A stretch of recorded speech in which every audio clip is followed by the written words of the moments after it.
All right. All right.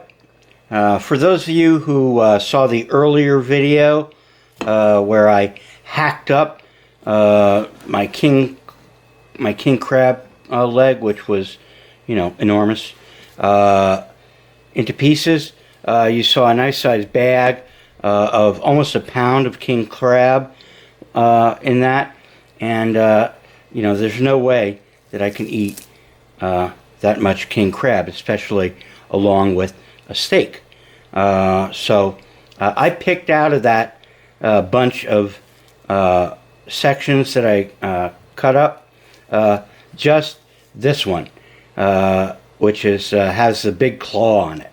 And is that a beautiful big claw or what? That's like lobster size. Really good. And claw meat, whether it's lobster or crab, is my favorite part of it.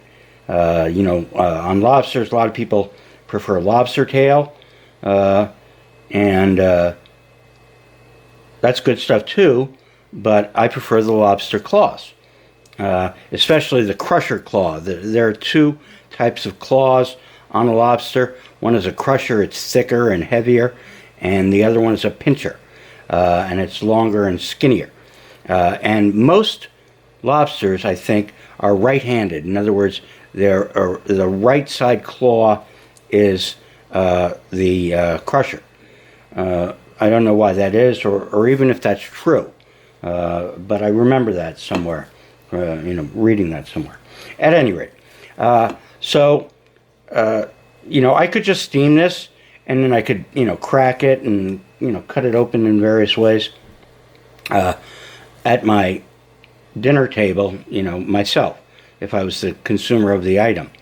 But in this case, I'm going to cook it tapan style, and it needs to be cut up before it gets cooked. Well, it's actually already pre-cooked.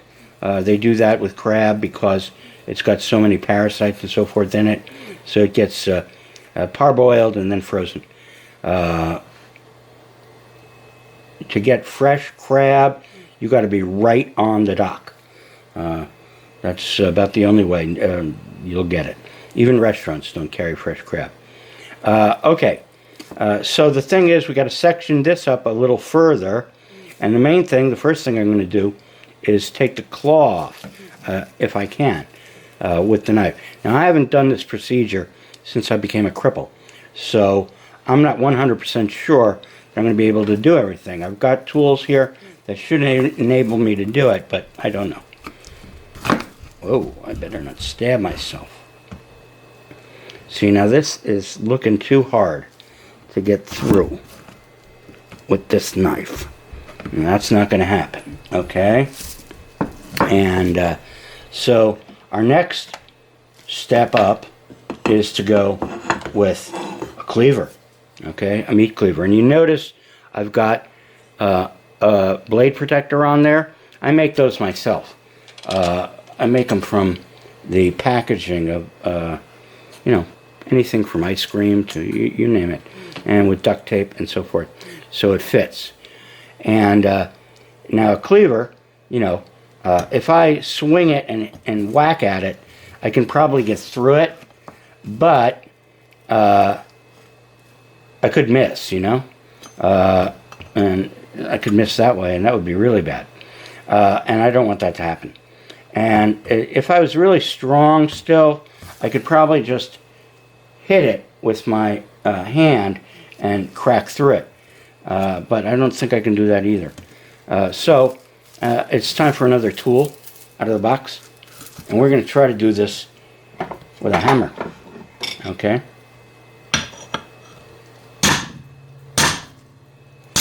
Yep, that's going to go. Now we're almost through. Bingo! Isn't that amazing what tools will do? That is the thing that makes Homo sapiens Homo saps, right? Okay. So we got the claw off, and now we've got these sections. to do, and I think I'll probably do them off camera because I don't want to get repetitive. And you notice what I've got here. I've got some plastic sheet down over the cutting board, and that's just to keep the fish juices from going on to the cutting board, because you want as little of that as possible. You know, it soaks into the wood and you get bacteria, and you know, I mean, if you keep it clean, you know, you take it and wash it right away, it's okay. But either put plastic on if you're doing this type of thing, or else use plastic cutting boards. I've got one of those too. All right, now the thing you see here is that the you know, it's fat here, and then this hole where you get the meat out, it's kind of small, okay? And plus, I want to make a little better presentation, so I want to cut this guy, you know, maybe right about there, okay? So I'll have one half of the claw, and then the other half, and I can kind of just stand them up, and you know, it'll look like a claw, right? Now, the other thing you'll notice when I did this procedure of cutting through with the meat cleaver is that it kind of made a wrecked shell, and it wouldn't be straight and it wouldn't stand up, right? If I did that. So, I said I wouldn't do this sort of thing, but I'm going to, because I know if I try to do the hammer trick with the cleaver that I'm going to ruin this shell. So I'm going to break out the heavy equipment, okay? And let me go get it.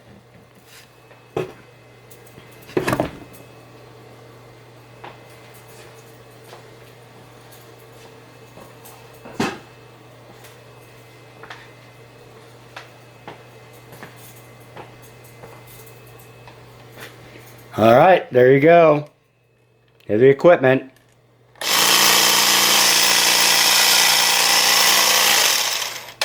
All right, that is going to cut through the shell and make it straight pretty good, I'm pretty sure. So let's find out, right?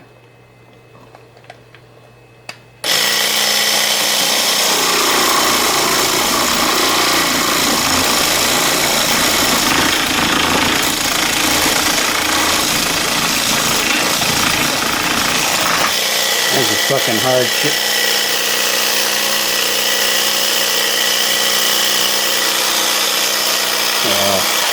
There we go. That is a damn hard shell. But we did get through. And so let's go a little bit further down.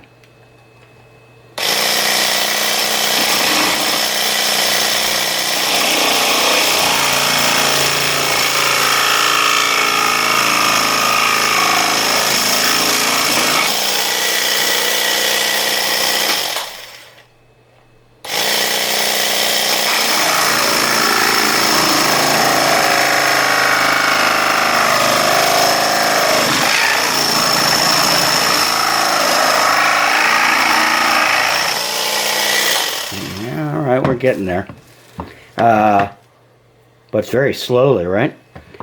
So what I'm going to do now is I'm going to do a combination experiment. Now that I got a little line going there, I'm going to go back to the cleaver and hit it with that. Here we go again. The cleaver on there in the slot. Ew, gotta hold it. It's a bad arm. Let's get that in a position I can hold it sort of straight. There we go.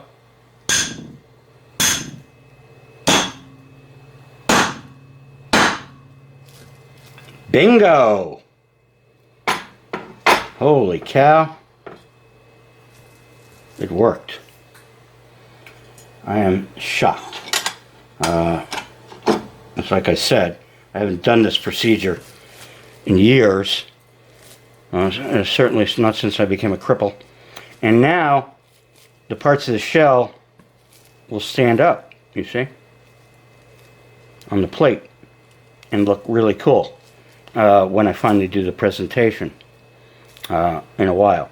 And also on the tap-in table, when they're cooking, this allows the flavorings and so forth that I use to flow up into the cavity and flavor the crab meat.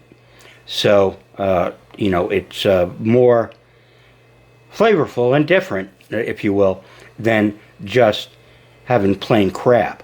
And so, okay, all the procedures work. I'm going to section this guy up and then get them ready to go in the tap-in table. And then in the next episode of the crab part of this, we'll be cooking this, actually cooking it before the meal. So, here from the cooking zone, that's all the Doom. This time, until next time, here on the Doomstead Diner. Later.